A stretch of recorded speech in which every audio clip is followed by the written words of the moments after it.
Well, it's a pity that those Fulani boys were not fortunate enough this time to achieve whatever goal they set for themselves before they came across such an unlawful execution.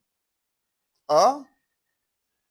But in as much as we are trying to express our sympathy, let us not forget the fact that some unauthorized weapons were found in their possession, which is unlawful equally. Having a licensed gun has never in any way authorized anybody to move it around.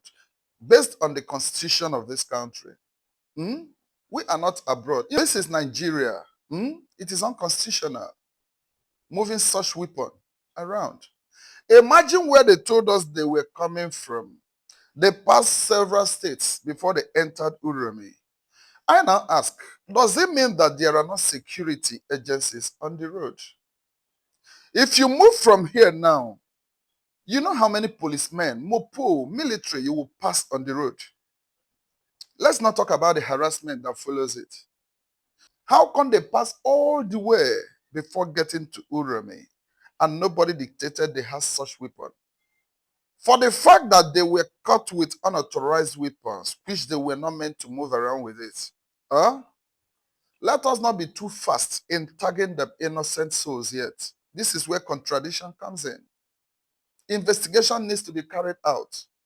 I believe that Nigeria's security agencies must have moved into action. There are matters that are not better suspended. Now, I came across some videos as well. During the burial of the demised, I heard some people raising some threats that Uromi people will pack out for them. I mean, Fulanis. I believe that all these things are flying on air. Another video showed where they gathered and they were making threats against the government as well. What are the government doing about this event? Are they keeping quiet to see the outcome of it? Now Fulanis are protesting justice for their innocent brothers. Good and fine.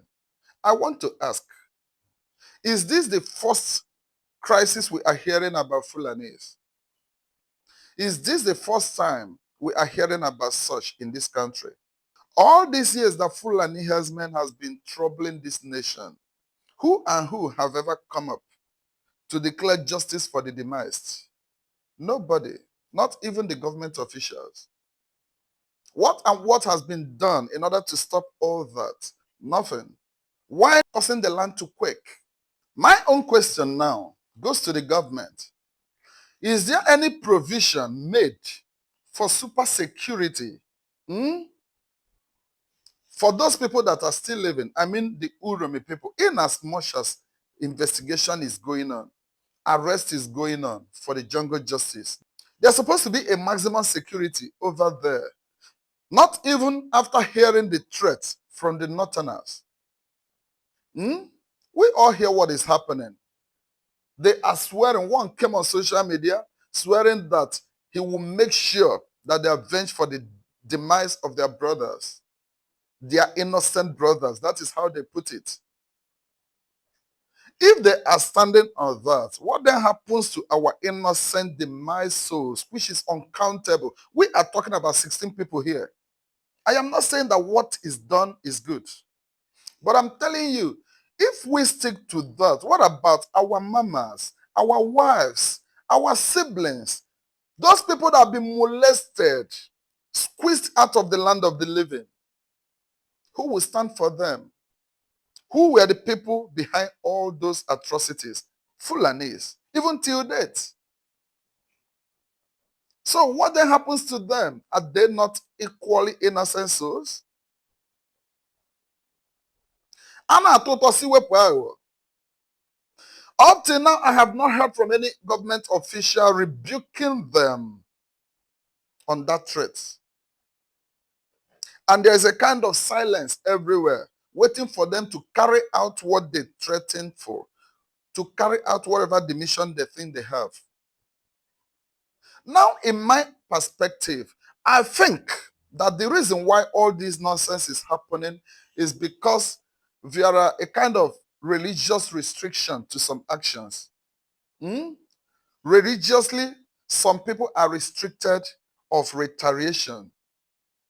If it is to happen normally, it's supposed to be eye for eye, hair for hair, hand for hand.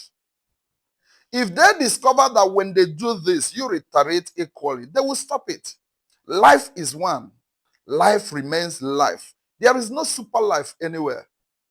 You that is thinking of ending somebody up, what if you are ended up in the process? Is a question.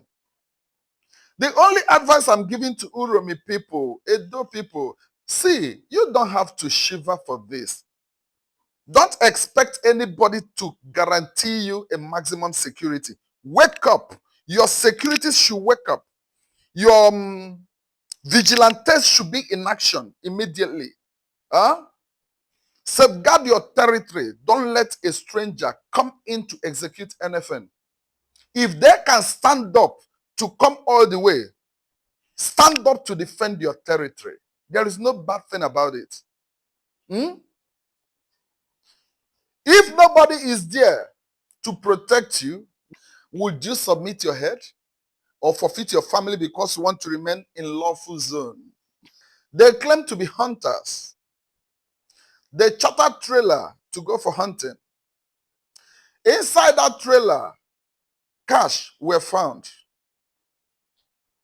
The guns they were using to go for hunting, according to them, has license. Where exactly are they going for the hunting? The money in the trailer, who gave it to them? See, let us call a spade a spade. It is obvious that these people were kidnappers. Then, before you blame those men, though there is no way you would put it that will make it look like it is lawful. It is quite unlawful, as I said before, for them to carry out execution on their own. Hmm? They would have handed them over to police. But I knew they must have taken that action because they lost total faith in the police. They have lost faith in the government entirely. Because the moment you submit them to them, you will hear that they are repentant Fulanis. Has it not been happening? They might not even collect funding from them. Does that stop the evil? They will go and re-strategize. But it is a pity also that the government we have is just borrow and share government. None of them put value in lives. None of them cares for anybody. This is the worst government I have ever come across, ever since I was born. And yet we claim we have leader that is thinking about 2027 at this junction. 2027 election. Please, Uromi people, don't keep quiet. Protect your land lawfully. There are many ways to protect land lawfully. Don't go against the law.